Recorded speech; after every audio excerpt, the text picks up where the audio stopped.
Olá, comunidade querida do canal Paz e Bem, da Pós TV 247, eu sou Mauro Lopes. Agora, ao vivo, é quarta-feira, 18 de novembro de 2020, são 5 horas e 3 minutos da tarde. Você pode assistir esse vídeo no momento que quiser. Ele estreia nesta quinta-feira, às 5h30 da manhã, na Pós TV 247, mas está disponível tanto na Pós TV 247 quanto no canal Paz e Bem, para que você assista no momento que for mais adequado para você. Hoje nós chegamos, olha que marca incrível e bonita, a 70ª aula do curso de espiritualidade de Faustino Teixeira. Pois é, foram já 70 encontros, 70 aulas do curso de Faustino Teixeira, muito mais do que um semestre, muito mais do que um ano acadêmico. Não é? Então, a gente está aí fazendo uma jornada muito bonita pelos caminhos, pelas rotas das... Eu ia falar da espiritualidade? Não. O curso é de espiritualidade, mas é o caminho das espiritualidades, na verdade, né? Das distintas espiritualidades planetárias.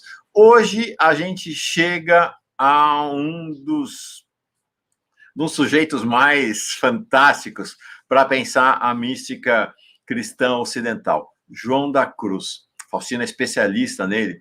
Vamos ter um mini curso sobre João da Cruz, com 3 aulas. A primeira começa hoje. Deixa eu chamar ele aqui, porque quem tem que falar de João da Cruz é ele, não eu. Tudo bem, Faustino? Tudo bem, Mauro. Alegria estar aqui para falar dos meus primeiros temas que eu trabalhei na Universidade de Mística, foi João da Cruz, né? Talvez seja dos meus textos mais antigos, embora eu vou mexendo nele, e que... Eu comecei com a mística cristã na universidade, depois que eu passei para a mística islâmica e depois para a mística zen-budista. Então, meus textos de mística cristã foram recolhidos nesse livro aqui, né? Esse livro, Malhas da Mística Cristã. E João da Cruz é um dos textos que está aí. Alguns anteriores a ele nós já falamos no curso aqui, né? Sim. Marguerite Porret, Mestre Eckhart, já falamos. Já falamos de alguns que já passaram também, como Rainer Maria Rilke, que está no livro também. E Santa Teresa também está aqui no livro, e eu não falei sobre ela, mas tanto João da Cruz como Santa Teresa são textos mais encorpados, então não pode ser dado numa aula só. Aí daí eu ter dedicado 3 aulas ao João da Cruz, mas não é o João da Cruz como um todo, é o livro Cântico Espiritual. Eu vou dedicar-me ao livro Cântico Espiritual, que é um dos grandes livros de mística de João da Cruz. Está aqui, né? Esse livro fantástico, como vocês podem ver, está bem anotado aqui, li bastante, eu tenho o privilégio de ter uma dedicatória do autor desse livro, Faustino Teixeira, e é realmente um passeio maravilhoso pela mística, né? É realmente um passeio maravilhoso pela mística. Você, se quiser, se puder comprar, não deixe de fazer isso. Malhas da Mística Cristã, você encontra pela internet com facilidade, você vai achar para comprar, tanto na própria editora, que é a fonte, a Apris, como aí na Estante Virtual e outras livrarias virtuais aí que hoje se tornaram correntes para nós. Então, nós temos aqui, ó, Mestre Eckhart, já foi tema nosso, Teresa será tema semana que vem, João da Cruz, nosso mini curso de agora, Ângelo Silésio será nosso tema ano que vem, Rilke já foi nosso tema, Teilhard de Chardin já foi nosso tema, Eti Lesum, olha, esse livro do Faustino foi profético, porque Eti Lesum tornou-se conhecida mesmo, conhecida, os místicos não são tão conhecidos assim, mas ela tornou-se mais vulgarizada muitos anos depois do lançamento do livro do Faustino. E Thomas Merton, né? Todos eles temas de nossa jornada no curso com Faustino Teixeira. É isso aí. Muito legal mesmo. É um livro de cabeceira para mim. Nós vamos ter 3 aulas neste mini curso. Então, esta que acontece nesta quarta-feira, depois nós vamos pular. Estou falando do Paz e Bem, tá? Na TV 247 é sempre na manhã seguinte. Depois nós vamos pular uma semana, já explico por quê. Então, hoje, dia 18, a mística em João da Cruz, é a abertura do curso, é a introdução e análise do cântico espiritual, uma panorâmica e as estrofes de 1 a 5. Na segunda aula, a via iluminativa e parte da via unitiva do cântico.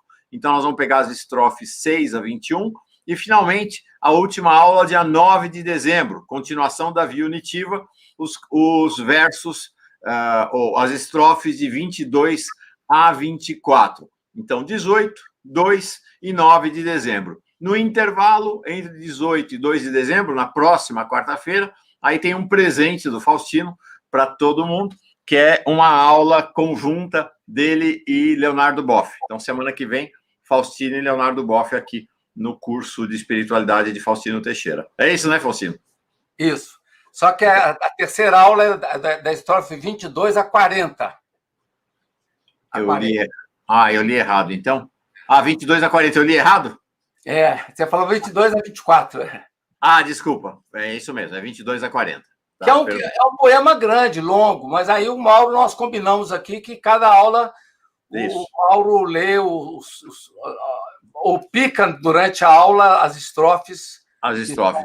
O de hoje são poucas, são só 5, eu vou ler bem rapidamente, mas de qualquer maneira é o seguinte: em toda a aula, os versos que o Faustino irá tratar estão escritos, estão transcritos na descrição do vídeo, tá? Então fica fácil para quem quiser acompanhar. Quem quiser se aprofundar, pode comprar, por exemplo, este livro aqui, São João da Cruz. Eu não sei que edição você tem aí. É a mesma? Só que o meu tá tão velho de tão usado, né? O meu aqui também já começa a sumir a capa, né? Então, é uma edição da Vozes. Vozes, isso. A edição de 2002, no meu caso, a 7ª edição. A do Faustino deve ser ainda mais antiga. Segunda edição. Nossa, é a minha 7ª. Você chegou bem antes. Vamos lá, saudar todo mundo que chegou. Lamartine Oscar Veiga, Maria Cláudia Junqueira. O Lamartine diz que é uma das leituras preferidas dele, então vai refrescar. O Pedro Selomar 100, no aguardo dessa aula sobre João da Cruz, que para mim é algo novo a conhecer. Acho que para muita gente vai ser novo. Elienar Dantas de Miranda, aqui a Zia Teixeira, falando aí tua irmã, falando aí de Juiz de Fora, da Tiguera, ela está dizendo. Juiz de Fora, especificamente da Tiguera. É onde moram vários Teixeiras. Ivani Dantas Pimentel, aqui de São Paulo, capital. José Andrade, Flávia Petrosino, o nosso amicíssimo Emerson Bardelotti, Valéria Sanches Silva, Siloé Cerqueira, a Cândida, Valéria Sanches Silva, já li teu nome, muito bem chegada. Eliane Silva, já estou com o meu livro na mão, diz a Eliane aqui, muito legal, ajuda bastante para acompanhar. Então, sem mais delongas, como se dizia antigamente, vou ler brevemente os 5 cânticos que são, as 5 estrofes que são objeto do estudo de hoje, e aí o Faustino começa. 1. Onde é que te escondeste, amado, e me deixaste com gemido? Como servo fugiste, havendo-me ferido. Saí, por ti clamando, e eras já ido. 2. Pastores que subirdes, além, pelas malhadas, ao outeiro, se porventura virdes aquele a quem mais quero, diz ele que adoeço, peno e morro. 3.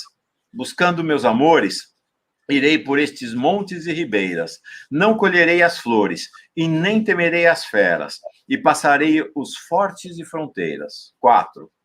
Ó bosques e espessuras, plantados pela mão de meu amado, ó prado de verduras, de flores esmaltado, dizei-me se por vós ele há passado. E 5, finalmente. 1000 graças derramando, passou por estes soltos com presteza, e enquanto os ia olhando, enquanto os ia olhando, só com sua figura, a todos revestiu de formosura. São esses, na versão a que o Faustino recorre, que eu tenho aqui também, vocês podem ver, tem aqui em cima, em português, e aqui no original, em espanhol, tá? E que é a língua de João da Cruz, né? Vamos lá, Faustino, estamos aqui.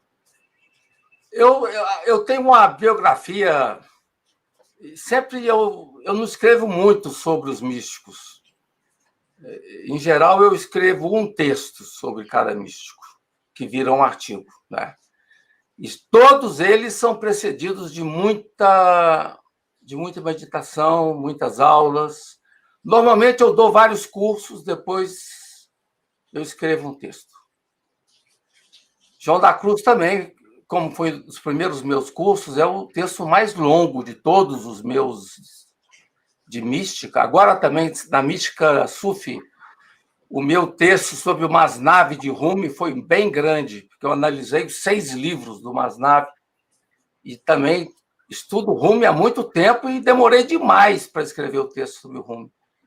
Santa Teresa também demorei muito para escrever. E normalmente não escrevo 2 artigos, não, escrevo 1. Pode até ser que depois nasça algum outro, mas então eu escolhi um livro, me dediquei a ele.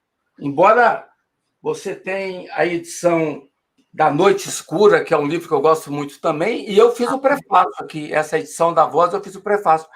Aliás, acaba de sair um volume nessa edição da Voz sobre Charles de Foucault. O Frei Volney ontem me mandou a informação. Então, é uma coleção de mística da Voz, livrinhos pequenos, não são muito caros e são fantásticos. E aqui eu fiz essa apresentação, eu gostei muito dessa apresentação minha que está aqui, né? E o texto meu, de João da Cruz. E eu me baseei em alguns autores. Eu não vou pegar tudo aqui, que eu tenho a minha biblioteca de João da Cruz está aqui na minha frente, vocês não conseguem ver. E são uns 50 ou 80 livros, né? E, inclusive com o Lexo de João da Cruz, que é enorme, tem mais de 1000 páginas, com todas as expressões de João da Cruz em todos os seus livros. Tem um dicionário de João da Cruz, que é muito bom. Tem também o dicionário de Santa Teresa, né? E tem alguns livros que eu aconselho muito a vocês. Tem um que eu esqueci de pegar, que ficou na estante, que é de um grande especialista, é uma tese de doutorado feita em letras João da Cruz. Tem esse Colin Thompson, que é um anglicano, Canções na Noite, editora Trota, que eu adoro, que é editora da Espanha, que eu gastei muito com ela. Agora nem penso, porque o preço do euro está difícil, né? Depois tem esse livro precioso, muito precioso, está todo encebado também, não dá nem para ver mais. São João da Cruz canta o êxtase transformante, da Lúcia Lopes Barral. Ela fez a tradução do Cântico Espiritual, a versão espanhola. Ela que trabalhou junto com o outro grande especialista, que é o Lódio Pátio. E essa mesma autora, que é também especialista em sufismo, escreveu esse belíssimo livro aqui também, né? Repensando a experiência mística desde as Ilhas Estranhas, Lúcia Lopes Barral. É um livro, esse aqui é fantástico, com vários autores sobre a questão mística, né? Esse livro que eu tenho um carinho enorme por ele, A Poesia Mística de São João da Cruz, da Dora Ferreira da Silva. Guardem esse nome. Dora Ferreira da Silva é uma das intelectuais mais brilhantes que nós tivemos no Brasil. É uma grande poeta, tradutora, que se dedicou. O marido dela também é um grande filósofo. Quem é um grande especialista de Dora Ferreira e do marido dela é o Rodrigo Petrônio, que vai estar com a gente falando sobre... Sim. O Petrônio conheceu, inclusive, a Dora Ferreira. E esse livro é lindo, porque a tradução dela é linda. Também ficou na minha estante, eu não achei. Tem um livro do Marco Lucchesi sobre São João da Cruz. Marco Lucchesi, pequenininho, né? E tem o Jean-Yves Leloup, João da Cruz ou A Noite Habitada, né? Esse livrinho também é bonito, muito assim, singelo, né? Esse é um dos que eu escolhi para trazer aqui, mas tinha muito mais coisa e que não dá para a gente ficar só falando dos livros. Então, esse é um texto que eu tenho muito carinho. Esse texto meu eu tenho muito carinho. Foi um texto muito meditado, muito refletido, né? E sobre um autor que marcou sempre muito minha vida, São João da Cruz. Eu sempre fui um leigo, nunca fui padre, nem seminarista, nem quis ser seminarista, mas fui sempre muito marcado pela espiritualidade. A Dora Ferreira da Silva. Morreu em 2006, ela. É fantástica. Os poemas dela... Tem alguns poemas dela no IHU. Eu acho que nós nunca escolhemos os poemas. Vou falar com a Sumaia. Porque são lindos os poemas dela. E ela é uma excelente tradutora, né? Por exemplo, foi ela que fez os comentários das elegias de Duino, que eu cito sempre, Dora Ferreira da Silva, né? Então, ela é um nome pouco conhecido, a não ser lá em São Paulo, que é a região dela, sempre foi muito ligada aos dominicanos, como São Paulo é uma cidade que teve forte presença dominicana, né? Bom, então, o Cântico Espiritual é uma das mais preciosas narrativas místicas de todos os tempos. Nós estamos diante de um livro que você tem que ajoelhar para ler. Um livro, assim, fantástico. Quando eu comecei a escrever sobre ele, eu até me lembrei de um livro que eu li ontem ou anteontem, esse livro aqui, que saiu agora, né? Sagarana Emotiva, Cartas de João Guimarães Rosa a Paulo Dantas. O Guimarães Rosa, aqui, ele se abre, né? O Paulo Dantas, que é muito conhecido do Guimarães Rosa, ele também fala do Guimarães com muita liberdade. E ele diz aqui, em determinado momento, só para vocês entenderem o que João da Cruz era, ele diz...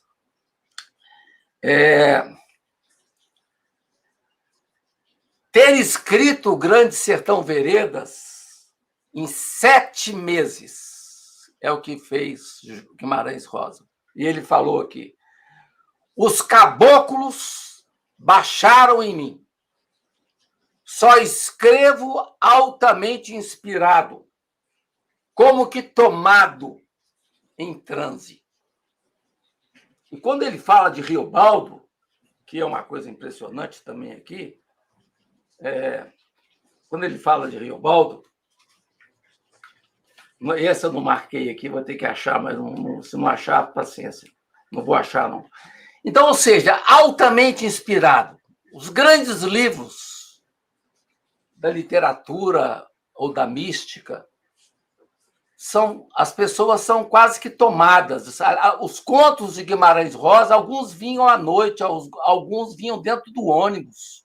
Nascia o conto inteiro de uma grande inspiração. E assim foi com João da Cruz. João da Cruz foi tomado de inspiração, ele escrevia em êxtase, nós vamos ver aqui ainda na frente. Ele escreveu esse livro em forte experiência mística, né? E o resultado do Cântico Espiritual é de uma extraordinária beleza, de uma profundidade, e foi saudado pelos grandes literatos, ou da literatura espanhol, ou da literatura universal. Por exemplo, Menéndez y Pelayo, em 1881, ele disse: há uma poesia angelical, celestial, divina, que já não parece deste mundo. São as canções espirituais de João da Cruz.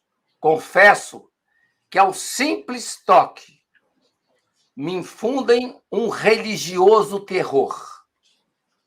Ali passou o Espírito de Deus, embelezando e santificando tudo. Essa é a impressão, né, de alguém que lê o Cântico Espiritual. Quer dizer, ali é um texto sagrado que convoca o silêncio e que santifica tudo.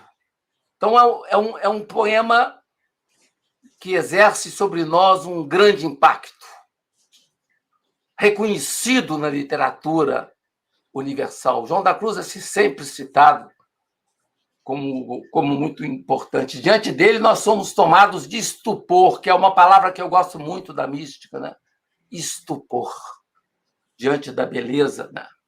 Um poema que convoca a admiração e convoca o silêncio. Falamos tanto do grande silêncio na vez passada, né?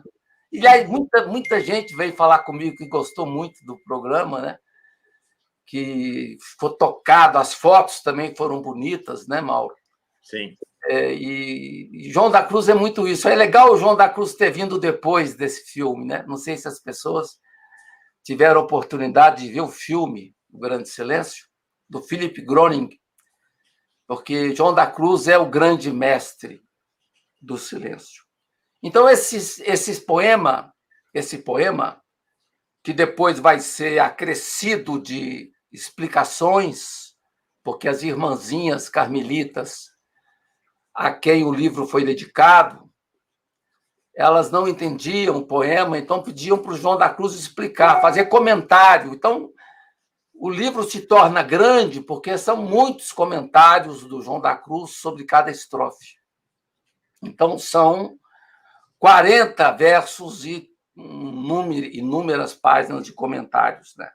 Foi escrito no século XVI, entre 1578 e 1584, sendo que 31 estrofes, daí é que é importante falar, 31 estrofes aconteceram no cárcere de Toledo. Ele estava preso. Por que ele estava preso? Porque ele e Santa Teresa de Ávila cismaram de fazer uma reforma do Carmelo. Eles vão formar os carmelitas descalços. E os carmelitas calçados, que são mais tradicionais, eles resistiram a essa reforma, o quanto puderam, até a ponto de prenderem João da Cruz, que ficou preso por volta de 9 meses, em péssimas condições carcerárias, mesmo sendo um cárcere comunitário, né, da comunidade, né, com péssima alimentação, péssimas condições de hábito, de higiene, e ali naquele lugar privado de qualquer beleza estética, nasceu um dos poemas mais impressionantes da literatura mundial. Então, 31 estrofes, né, foram feitas ali no cárcere, quando ele esteve aprisionado, em razão da resistência à reforma do Carmelo. Essas estrofes formam o primeiro núcleo do poema, o chamado protocântico, 31 primeiras estrofes que ele faz na prisão em Toledo, que, aliás, é uma cidade muito bonita. Eu ia a Toledo, receber o prêmio e fui impedido pela peste, né? Não sei se vou poder retornar ou quando que vai ser novamente o congresso, né? Bom, João da Cruz iniciou sua vida religiosa aos 21 anos, sempre cedo, né? Ao entrar no noviciado dos carmelitas. Ele nasceu em 1542, em Fontiveros, Ávila. Morreu em dezembro de 1591, em Ubeda. Seu nome de família era Juan de Yepes. Teve uma infância pobre. Seu pai era tecelão, morreu cedo, 1545, e sua mãe teve que assumir a família. João da Cruz estudou com jesuítas a partir de 59. Em 1563, ele ingressa no convento carmelita, atraído pela contemplação, embora ele chegou a pensar em ser cartucho também, e foi desaconselhado por Santa Teresa, que era a mestre dele, né? Santa Teresa era mais velha que ele, teve um referencial importante, né?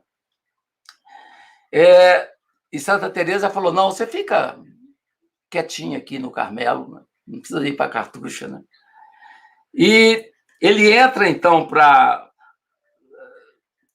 a ordem carmelita e assume o nome religioso de Juan de San Matias.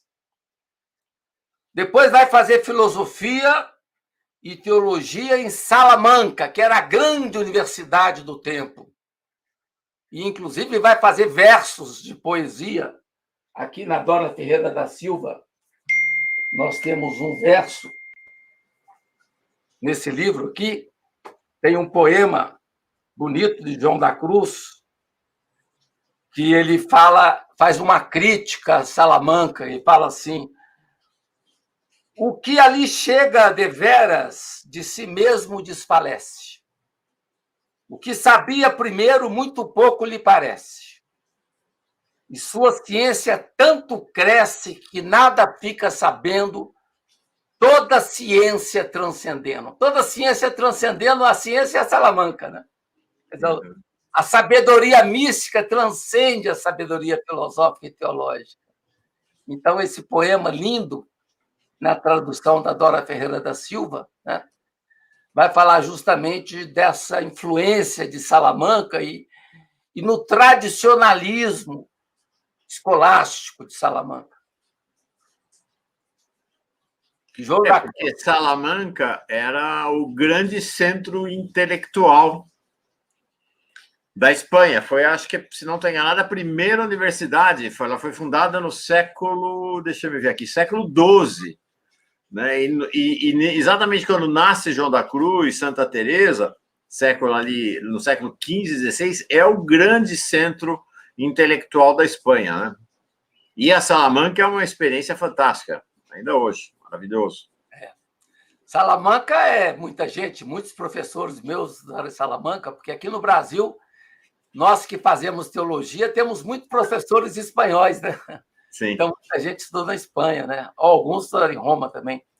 Eu vou ler mais uma estrofe desse poema. O poema chama Entrei onde não sabia.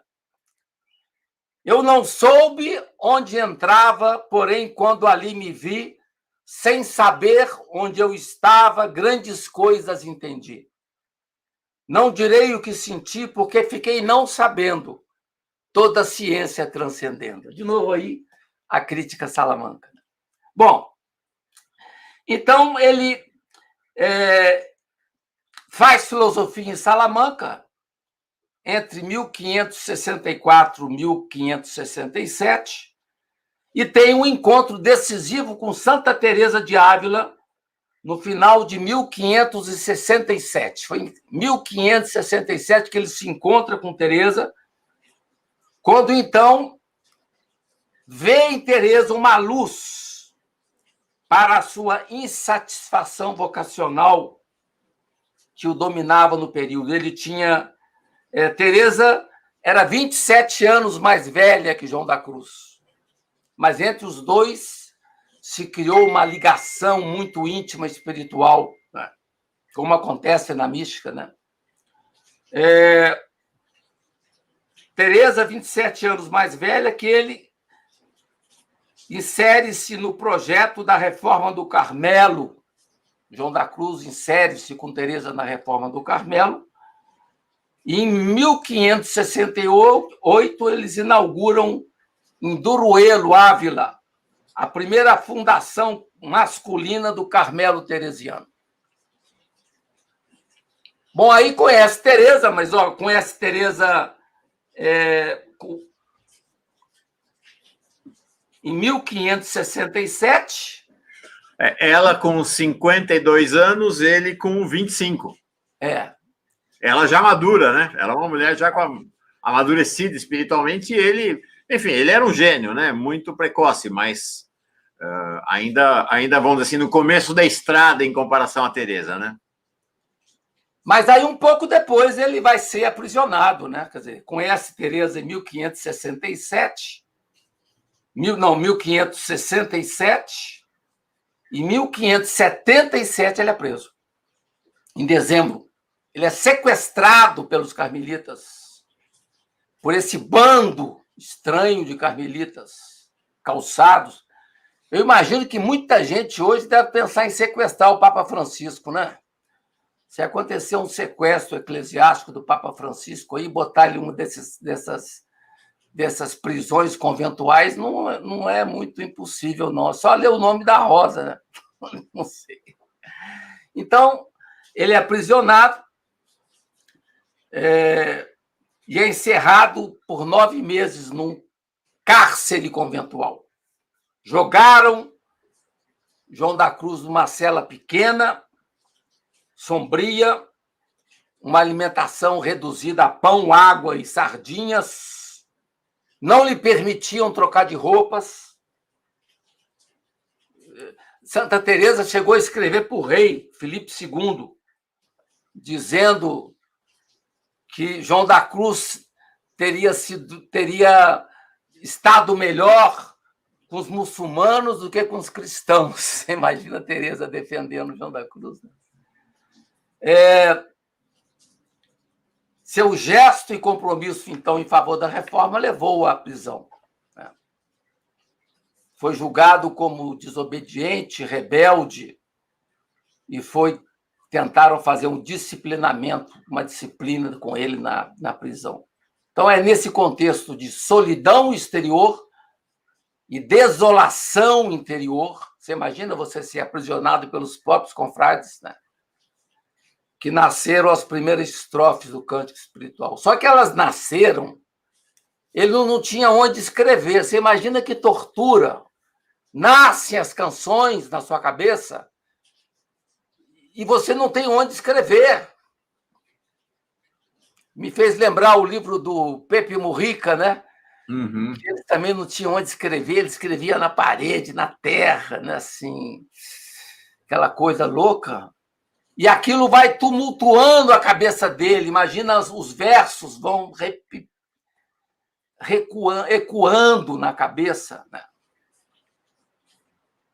E ali na prisão, diz o grande Eulódio Pátio, que é um grande biógrafo de João da Cruz, e que traduziu e que organizou as obras completas de João da Cruz, as únicas ocupações do prisioneiro João da Cruz era meditar, rezar, pensar e esperar. Eu lembrei muito disso, porque quando eu tive internado 35 dias, é isso, né? É isso também. Quando o Beto teve preso 4 anos, junto com o Ivo, junto com o Fernando, também era isso, né? Então, o que salvou o Beto, por exemplo, é as cartas da prisão. Você escreve, consegue escrever. Mas, em alguns casos, você não tem acesso a nenhum papel. O João da Cruz conseguiu, depois de 6 meses preso, mais ou menos, que um carcereiro desse um caderninho para ele, onde ele, então, escreve as primeiras estrofes. Né? Então, ele compõe os versos na prisão, ele trabalha mentalmente esses versos, registra na memória, e as luminosas imagens vão aparecendo e vão esclarecendo para ele a solidão sonora. Esse é o termo, é o oxímoro que a gente diz na mística, né? O que é oxímoro? São as antíteses. Então, você fala uma solidão sonora. Em geral, solidão não é sonora, né? Música calada é outro oxímoro de João da Cruz, né? Então, ele registra o poema ajuda João da Cruz a esclarecer essa sua solidão sonora vivida no cárcere. Aí vão aparecendo seus versos. E quando ele consegue acesso ao papel, pela doação de um carcereiro que se compadece dele, Ele fala assim: eu escrevi algumas coisas devocionais. Olha só a humildade dele. Algumas coisas devocionais. Simplesmente, essas algumas coisas devocionais são os mais elevados poemas da lírica espanhola. É de se admirar que versos tão carregados de serenidade e por tamanha atmosfera estética, você não tem nenhuma atmosfera estética dentro da prisão, mas você consegue, sem estética ao seu redor, você consegue tirar de dentro de você os mais lindos palácios. Aliás, aqui eu trouxe para vocês, não sei se eu botei aonde, o livro do Rilke. Se quiser comentar alguma coisa... achei aqui. Mauro, se quiser comentar alguma coisa... Não, só dizer para o pessoal que, como eu disse, está na descrição do vídeo, ou estão na descrição dos vídeos, os versos desse primeiro encontro, e está aqui a primeira estrofe. É interessante que, na medida que o Faustino vai falando, a gente vai se dando conta, então, dessa grandiosidade, né? Você tem um homem encarcerado injustamente, com fome, sofrendo, sem direito a banho, sem direito a conversar com ninguém, e o que sai de dentro dele? Poemas de amor. É maravilhoso. É maravilhoso, e isso não está no meu texto, isso é uma pena, porque esse é um texto que eu não lembro onde saiu a primeira vez, que depois eu recolhi para o livro. Mas deve ser em alguma das revistas que eu escrevo, dos jesuítas ou dos franciscanos, né? Mas o Rilke, esse livro aqui, quem não leu esse livro, gente, tem que ler urgentemente. Cartas a um Jovem Poeta, Rainer Maria Rilke. Rilke é um dos autores que eu mais amo, do coração, e medito. Thomas Merton também falava que Rilke é a vida dele, é toda a vida dele. Ele levou o Rilke para a vida eremítica, e quem tem contato com o Rilke, né, vai perceber. E o Rilke, nessas cartas que ele escreve a um jovem poeta, ele chega para o poeta e fala assim: o Senhor está olhando para fora, e é justamente o que menos deveria fazer nesse momento. Então, ele dá um conselho para o escritor. Você quer ser um escritor? Não olhe para fora, olhe para dentro. Procure entrar em si mesmo.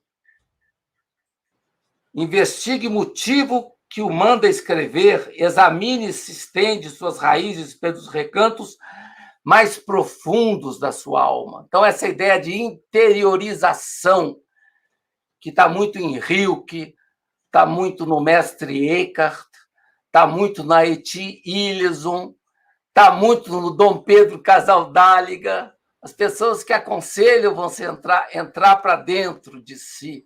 Está muito em Thomas Merton. Os místicos todos, em geral, são especialistas nas paisagens interiores. Aí o Rilke, comentando na carta ao jovem poeta, ele fala o seguinte: se a própria existência cotidiana lhe parecer pobre, não a acuse. Acuse a si mesmo. Diga consigo que não é bastante poeta para extrair as suas riquezas. Para o Criador, com efeito, não há pobreza nem lugar mesquinho indiferente. Mesmo que se encontrasse numa prisão cujas paredes impedissem todos os ruídos do mundo de chegar aos seus ouvidos, não lhe ficaria sempre sua infância, essa esplêndida e régia riqueza, esse tesouro de recordações? Ou seja, você pode estar encerrado no cárcere, como esteve Lula, como esteve Pepe Mujica, como esteve João da Cruz, e dali daquele espaço você tem a possibilidade única, singular, de entrar no mundo interior e do mundo interior encontrar as mais belas e mais lindas paisagens que entram em tensão com o espaço onde você se encontra, como no caso, o cárcere de São João da Cruz. Não é bonito, Mauro? É lindo. Está aqui embaixo a indicação, Cartas a um Jovem Poeta, do Rainer Maria Rilke. Tem uma edição de 2007 da LPM. E esse é um paradoxo que desafia o senso comum. Porque o senso comum nos diz, se você entra para dentro de si mesmo, você se aliena do mundo. É uma fórmula do senso comum. Né? Quem se interioriza demais perde o contato com o mundo. Não! Quem se interioriza entra em contato com o mundo. Essa é a descoberta dos místicos. Né? Quando você se interioriza ao máximo, você se universaliza. Né? Então, o Guimarães Rosa mergulha tanto na interioridade do seu regional que ele vira universal. Quem vai acusar Dom Pedro Casaldáliga de ser um alienado? Mas ele faz o mergulho interior, nas águas profundas de si mesmo. Né? A minha experiência com o Dom Pedro Casaldáliga, que foi muito grande, bonita, sempre a gente se entendia maravilhosamente bem nessa visão sobre a importância de uma espiritualidade da libertação e da experiência da vida interior. Quer dizer, se você não tem vida interior, você não consegue ser um bom militante. Quer dizer, é essencial para a militância momentos gratuitos, onde você não faz nada, né?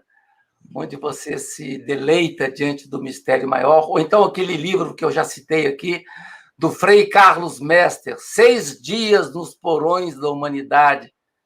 Foi talvez um dos primeiros teólogos da libertação a falar sobre a importância da gratuidade, ou então do Gustavo Gutierrez, beber no próprio poço. Quer dizer, a gratuidade não se opõe à eficácia, a gratuidade é a condição de possibilidade de uma ação bonita no mundo. Né? Então, realmente, esse conselho que o Rilke dá para um jovem poeta é um conselho bonito, né? E é o mesmo conselho que também nos dá João da Cruz nos seus diversos livros. Então, privado de todo horizonte externo ali na prisão, ele abre as entranhas com imagens de luz e de espaços místicos fundamentais. Isso, então, para a gente iniciar a reflexão. A gênese do poema, como nasce? A estruturação do cântico espiritual levou 6 anos. Iniciou em 1578, em Toledo, quando estava preso. E concluiu-se em 1584, em Granada. As 31 primeiras estrofes foram feitas no cárcere de Toledo, outras 13 em Baeza, 5 em Granada. E uma estrofe, de número 11, foi acrescentada depois, não constava no cântico A. Então, você tem um cântico espiritual A, que é o original, e tem um cântico espiritual B, que é o canto já organizado. E é que nós temos acesso, que nós estamos trabalhando nele aqui. Por isso que eu coloco CB no meu texto, é Cântico Espiritual B. E aí eu cito as estrofes. Então, você tem o número 11, que é um número acrescentado, né? Mas se compõe dentro do campo do poemário. O poema ganha complemento com os comentários. Por quê? Porque as religiosas inteiravam-se da profundidade espiritual dos versos, mas não conseguiam entender os versos. Então, elas pediram a João da Cruz para explicar ou comentar os versos, porque os versos pareciam ininteligíveis a elas. E a quem dedica o cântico espiritual? João da Cruz dedica o canto espiritual para uma irmã carmelita chamada Ana de Jesus. Nós não temos textos dela. É uma pena, porque todo mundo que conviveu na época, ou que escreve, faz menção a ela, dizia que ela era uma mulher não só muito bonita, como exerceu uma importante influência na reforma do Carmelo, e tinha experiências místicas profundas que, infelizmente, não escreveu a respeito, não deixou escrito. Então, a ela, Carmelita Ana de Jesus, que morreu em 1621, é dedicado o cântico espiritual.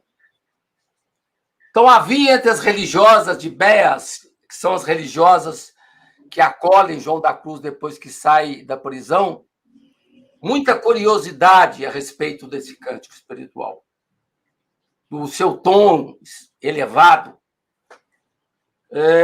Por exemplo, um dos maiores estudiosos de João da Cruz, que o livro dele está ali, mas não dá para eu sair daqui para pegar, Jean Baruzzi, que escreveu o livro São João da Cruz e o Problema da Experiência Mística. Esse é, talvez, um dos livros mais importantes sobre João da Cruz. E Jean Baruzzi, quando comenta sobre João da Cruz, ele vai falar que a obra foi feita muitas vezes em estado teofático, num êxtase prolongado. João da Cruz escreveu sobre êxtase. Em determinados momentos, ficava João da Cruz tão absorvido em Deus que ele tinha que esmurrar a parede, golpear a parede com um punho para que a dor o devolvesse ao mundo sensível. Então, êxtase. Assim como Rumi. Rumi também fez umas naves em êxtase. Os nossos compositores também, alguns deles, fizeram muitas das composições em êxtase. Talvez êxtase lisérgico, né? Mas aqui no caso não, era um êxtase espiritual, mas que ele tinha que esmurrar a parede para voltar, né? Santa Teresa também tinha muito isso, né? Conta-se que a copista oficial de João da Cruz, movida por curiosidade, perguntou a João da Cruz um dia: será que é Deus mesmo que te inspirou a dizer essas lindas palavras que ela tanto adorava? E João da Cruz respondeu: filha, algumas vezes Deus me deu e outras buscava eu. Mauro, fala, Mauro, eu quero ouvir você falar. Mauro desapareceu. Perdão, tinha emudecido aqui, tinha botado você em tela grande e emudeci. Estou falando que é bonito isso. A copista pergunta para ele: como é que você fez esse poema? Filha, algumas vezes Deus me deu e outras busquei. Então, essa é uma questão interessante da mística, que nós, seres comuns, a gente costuma dar muito valor a essas experiências, a esse inusitado da experiência mística, ou a esse extraordinário, ou esse folclore, de certa maneira até folclórico da experiência mística, né? Que diz assim, então, ele esmurrava a parede. Há uma história de que quando João da Cruz e Teresa d'Ávila estavam juntos, né, no auge da sua experiência mística, que ambos levitavam. Né? Essa história era muito vulgarizada naquela época e passou à tradição. E os místicos dizem o seguinte: isso não tem a menor importância. Isso não tem a menor importância, isso é absolutamente secundário. Inclusive, os místicos, em geral, nem dizem se é verdade, nem dizem se é mentira. Apenas consideram o seguinte: é absolutamente irrelevante. Porque a verdadeira mística, o verdadeiro místico, sabe que é apenas repositório de algo que lhe chega. Né? Então, acho que nessa frase que você traz dele para nós, há uma humildade que é a marca de todo místico. Né? Nenhum místico se considera elevado por ter a experiência, não.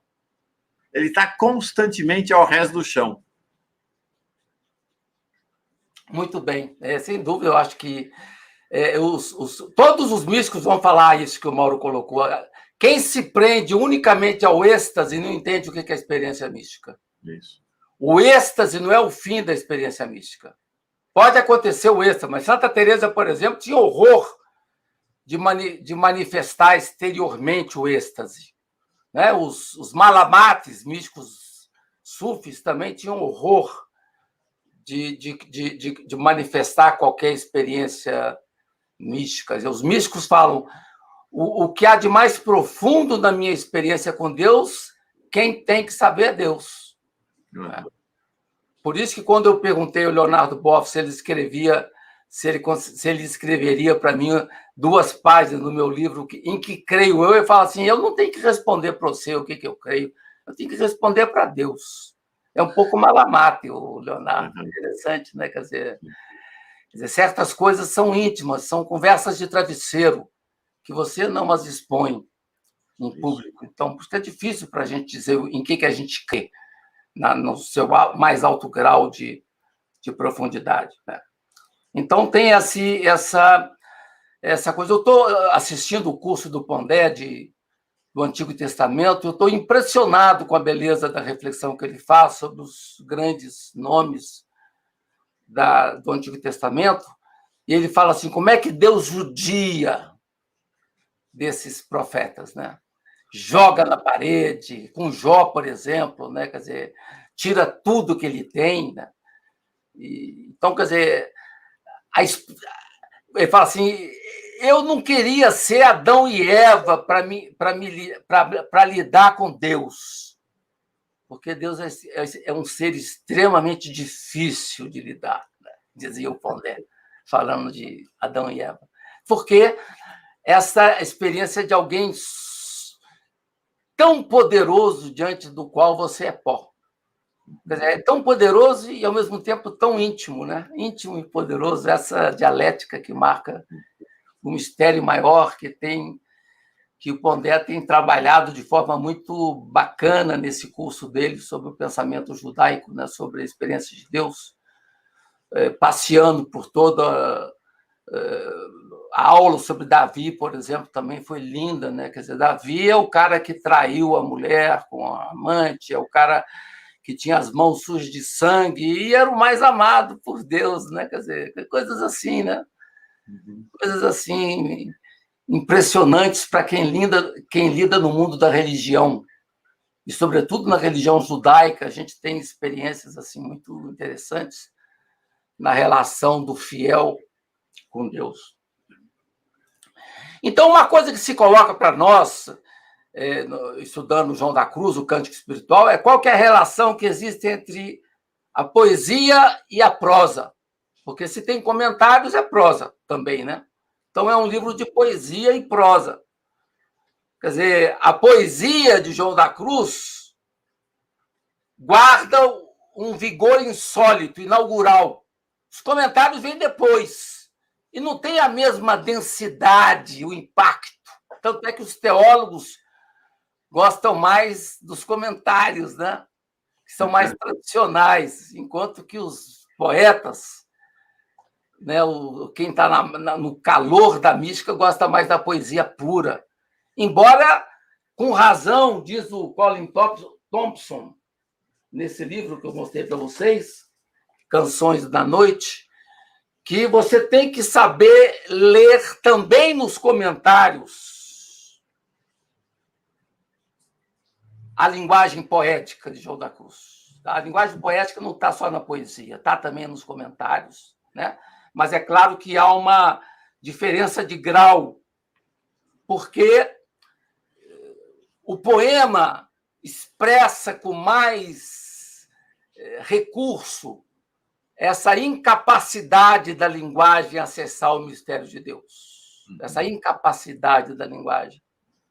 Os comentários, você acaba perdendo um pouco a riqueza da inefabilidade da linguagem que está presente ali no verso. O poema, ele busca alojar o inefável na linguagem, mas nem sempre é capaz, nem o poema é capaz.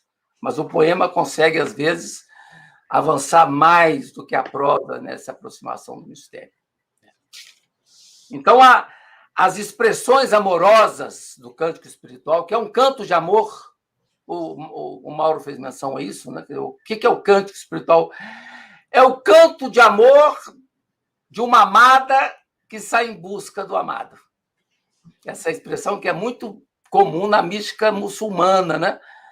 A Espanha teve muita influência muçulmana. Então, João da Cruz e Santa Teresa de Ávila são místicos que têm uma influência sufi.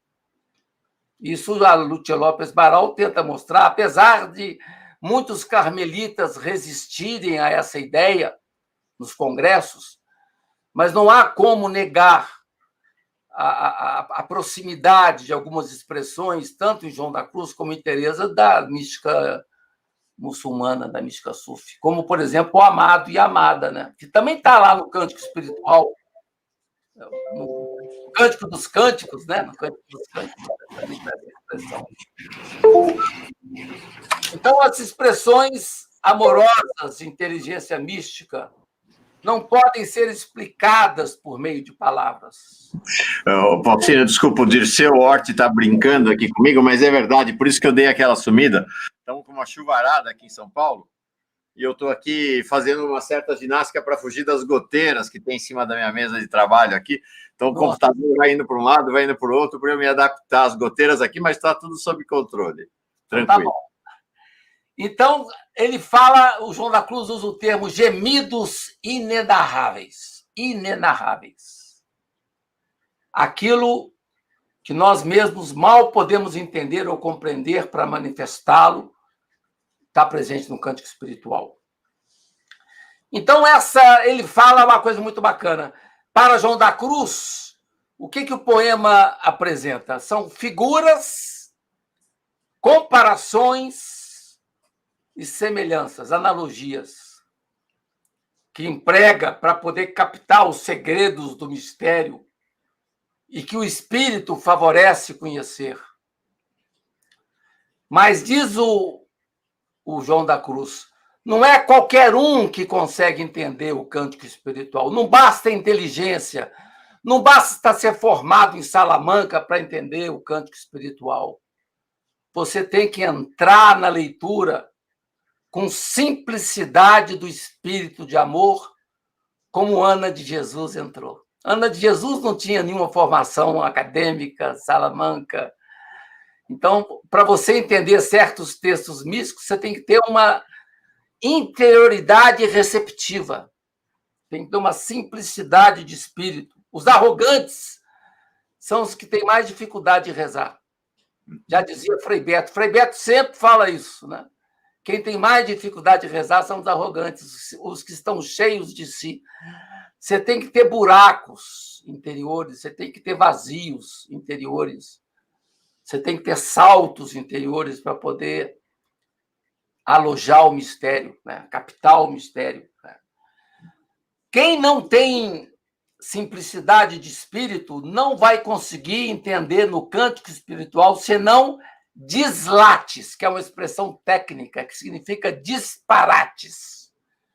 O cara que não tem esse mundo interior para acolhida, ele só vê no poema dislate, disparate. Está lá no prólogo. O prólogo do Cântico Espiritual é lindo, onde João da Cruz vai falar justamente que você tem que ter simplicidade de amor para entrar no cântico espiritual. Né? É o caso de Ana de Jesus, que é uma pessoa inflamada de amor de Deus. Então, as pessoas inflamadas no amor de Deus, elas são mais receptivas ao poema Cântico Espiritual. E a Ana de Jesus não teve teologia escolástica, mas teve teologia mística, que é uma expressão que está no grande inaugurador da mística, que é o pseudo Dionísio Areopagita. Eu estou aqui com esse livro dele, Teologia Mística, né? Que foi traduzido pelo Marco Lucchesi. E eu fiz a orelha. Ele me chamou para fazer a orelha. Pseudo-Dionísio é quem cunhou a expressão teologia mística, para mostrar essa sabedoria interior, que não é uma sabedoria escolástica, mas é uma sabedoria que vem das entranhas de uma alma inflamada do amor de Deus. Então, para a correta compreensão da interpretação do cântico, torna-se indispensável o manejo dessa articulação entre prosa e poesia. E é necessário também ter um estado de receptividade. Essa palavra técnica da mística de João da Cruz. O que é receptividade? Você tem que ler com gratuidade. Você tem que acolher as palavras, receber, saboreá-las como um dom. Isso é receptividade, né? Ou também você pode chamar de passividade. Você tem que passivamente acolher o dom da palavra que te vem testemunhada pelo Espírito, né? Então, algo você vai compreender do mistério, mas só pouca coisa. Ficou conhecida a expressão de João da Cruz no Cântico Espiritual, um não sei quê.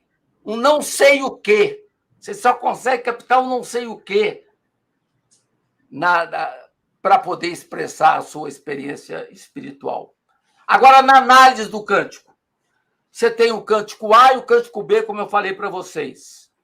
A primeira com 39 estrofes e a segunda com 40 estrofes, que foi acrescentada a 11ª, e João da Cruz fez um arranjo nas estrofes últimas para poder demarcar melhor a dimensão purgativa, a dimensão iluminativa e a dimensão unitiva da busca mística, utilizando esses termos de Dionísio Areopagita para falar sobre o crescimento da vida espiritual, né?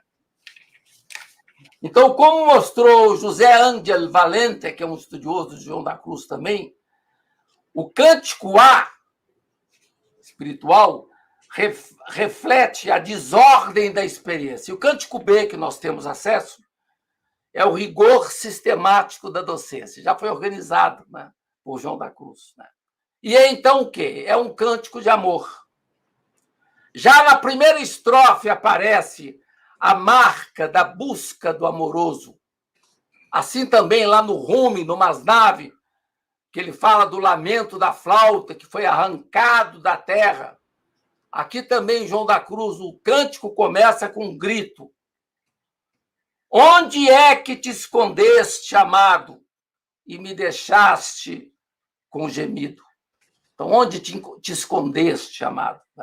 Quer dizer, todo o itinerário do cântico espiritual é um itinerário que deságua na união divina, como diz de forma muito bonita o Henrique Cláudio de Lima Vaz, grande filósofo jesuíta, que escreveu um livrinho precioso sobre a mística, e fala que João da Cruz é um dos grandes nomes da mística nupcial, que vem lá da tradição de Orígenes, que pega o Cântico dos Cânticos e pega Bernardo de Claraval, que fala dos amantes, usa a linguagem erótica para falar da experiência espiritual. Então, o prólogo do cântico, ele fala dessa inefabilidade da experiência mística. Nós, humanos, simplesmente arranhamos a casca quando tentamos descrever o que é a experiência mística. As nossas palavras são pobres. Como dizia também os grandes poetas como Rimbaud, você não consegue captar o real. Você tenta, através das palavras, dizer alguma coisa, ou não sei quê, sobre o real, mas você não consegue acessar o real, você apenas arranha a plenitude, arranha, se aproxima dessa plenitude, né?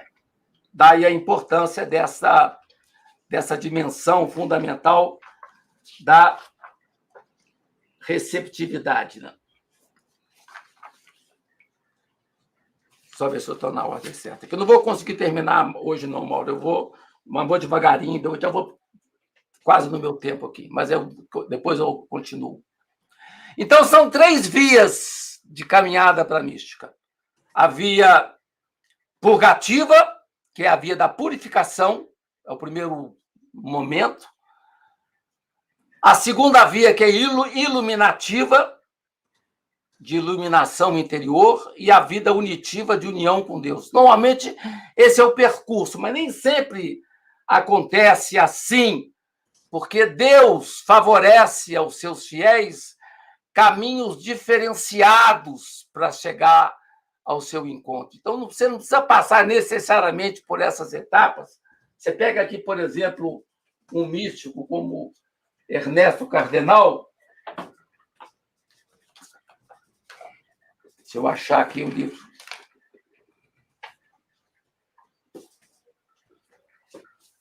Ernesto Cardenal, nesse livro dele aqui, Telescópio na Noite Escura, ele fala assim: oração de quietude, depois oração de união.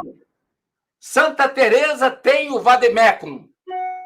Rompe comigo teus esquemas, embora tenhamos uma relação clandestina e ilícita. Então, Cardenal fala, não é necessariamente tem que ser purgativo, unitivo, não é assim que acontece sempre. Deus pode inventar um atalho para você, para as pessoas simples, e viverem essa experiência sem passar por esse vademecum tradicional que João da Cruz segue quando escreve o Cântico Espiritual, que ele organiza o Cântico Espiritual, que vai virar o Cântico B. O Cântico B. Então, a estrutura geral do Cântico, a redação B, então, ela tem 3 vias. Tem a via purgativa, que é de 1 a 5, a iluminativa, que é de 6 a 13, e a unitiva, que é de 14 a 40. Bom, a via purgativa. Vou aproveitar mais 5 minutos. O poema começa, então, com o grito da amada. Onde é que te escondeste? A amada expõe aqui sua grande ânsia de amor, retomando a conhecida petição da esposa do Cântico dos Cânticos, 1:7. Mostra-me, ó amor da minha alma, onde pastoreias. A mulher no Cântico dos Cânticos, né? Amada. Aqui, o João da Cruz retoma essa inspiração do Cântico dos Cânticos e fala, né? Onde é que te escondeste, ó amado? Então, aqui se fala num ocultamento do amado. Assim como, por exemplo, Moisés nunca falou diretamente com Deus, mas de costas para não se queimar, João da Cruz quer mais do que Moisés. A amada do João da Cruz quer ver Deus face a face. Ou seja, mesmo estando oculto, diz João da Cruz, esse mistério de Deus está gravado na alma. É o que fala o Thomas Merton, ponto virgem, né? O amado mora no seio da alma. Faz parte da trajetória purgativa, essa inicial, buscar libertar-se dos hábitos antigos, romper com as distrações que afastam o buscador do seu objeto amoroso. Ou seja, assim como Deus se esconde, você também tem que esconder dentro de si, né? E, a partir de dentro de si, sair para dentro de si em busca do amado. Então, é uma coisa doida, é um sair para dentro, né? Você sai para dentro para trabalhar. E por isso que a mística não é um afastamento do mundo, como o Mauro falou muito bem aí. Quer dizer, essa entrada dentro de si não é um afastamento do mundo, é uma concentração no amado, que pode até ser que, em determinado momento, implique num distanciamento da criação, das criaturas, mas depois as criaturas entram de cheio. Ou seja, aquelas flores que a amada recusou no seu caminho de busca do mistério serão as flores que vão adornar a sua união espiritual fundamental. Então, ou seja, o místico é alguém que ama apaixonadamente todas as coisas. Essa é a imagem. Né? A permanência junto ao amado é sublinhada com ênfase no cântico. É na medida em que a amada está toda unida com ele, que pode, então, chamá-lo de amado. Então, você só pode chamar de Deus de amado, né, quando a alma está realmente profundamente unida a ele. E os místicos, eles falam assim, por exemplo, os místicos sufis muçulmanos, eles falavam assim, um deles, o egípcio, Dulnum, século IX, ó Deus, diante dos outros te invoco, ó meu Senhor, mas na solidão te chamo, ó meu amado, Habib, amado. Ou então o sermão de São Bernardo de Claraval, comentando o Cântico dos Cânticos, quando o esposo é presente e a esposa dirige a ele sua palavra, então vem chamado esposo ou querido, ou mesmo aquele que é minha alma, falando dele aos jovens, o chama rei. Quer dizer, quando você fala com os outros, é o rei. Quando você fala com ele, ele é o amado. Então, essa aí são as primeiras entradas na via purgativa de São João da Cruz, e a gente dá continuidade na semana que vem. Na semana que vem, não, daqui a 15 dias, Isso. no final da via purgativa e início da via unitiva, iluminativa. Maravilha. A gente tem um precursor dessa caminhada de referir-se a Deus como amado, que era um sujeito chamado Jesus, que enquanto lá no antigo Israel sequer se pronunciava o nome de Deus, de tanto temor que ele trazia, ele se referia a Deus, seu pai, como Abá, paizinho, papai, que é uma forma profundamente amorosa de chamar este outro de amado. Né? Abá é a mesma coisa que amado. Né? Papai amado. Era como ele se referia a Deus. É interessante, ele está no caminho de Jesus, essa jornada, né? Essa identificação. Maravilhoso, realmente. João da Cruz é maravilhoso. E ponho aqui na tela, o Faustino fez referência, de fato, a uma das expressões mais famosas de João da Cruz. A gente analisou da estrofe 1 a 5, na 7 vai surgir essa expressão. E todos quantos vagam, portanto, todos quantos procuram, você, eu, todos nós que procuramos. De ti vão 1000 graças relatando, vão me contando, né, as 1000 graças nessa procura. E todos mais me chagam, e deixa-me morrendo um não sei que ficam babuceando. Essa é uma maneira deles referir a Deus e ao amor. Não sei que. Maravilhoso, né, Faustino? É maravilhoso. Eu não consegui falar as 5 estrofes, como você falou. Eu comecei a primeira, mas eu vou me ajeitando. Sim. E tentando fazer as minhas... não vai dar para analisar verso a verso. Eu acho que você vai fazendo o apanhado a partir da sua... Porque também tem uma intimidade faustiniana com João da Cruz, né? Então, o que a agora gente é só isso, como você fez agora. Escolhe uma estrofe, põe embaixo. Isso. Porque esse não sei o que aí é profundamente importante para essa nossa primeira aula. Uhum. Ou seja, o que a gente pode dizer de Deus é um não sei o que, é um não sei o que a gente balbucia, porque toda linguagem é pobre para falar do mistério. Nós apenas arranhamos o mistério. Isso aí é bem João da Cruz. Bom, como o Faustino disse, pulamos a próxima semana nesse minicurso de João da Cruz. Primeira aula hoje, semana que vem, Faustino e Boff. Eu vou só ficar sentado aqui no cantinho, vendo a conversa dos dois. Todos nós faremos assim, e vai ter um diálogo realmente muito importante entre esses dois mestres da espiritualidade, Faustino Teixeira e Leonardo Boff. Quarta-feira que vem, às 5 da tarde, quarta-feira que vem, dia 25, às 5 da tarde, aqui no Paz e Bem, com retransmissão aqui na Pós TV 247, no dia seguinte, na quinta-feira, às 5h30 da manhã. É isso aí, né, Faustino? Foi ótimo. Paz e bem, gente. Paz e bem, gente. Paz e bem. Foi muito bom. Tchau. Até lá.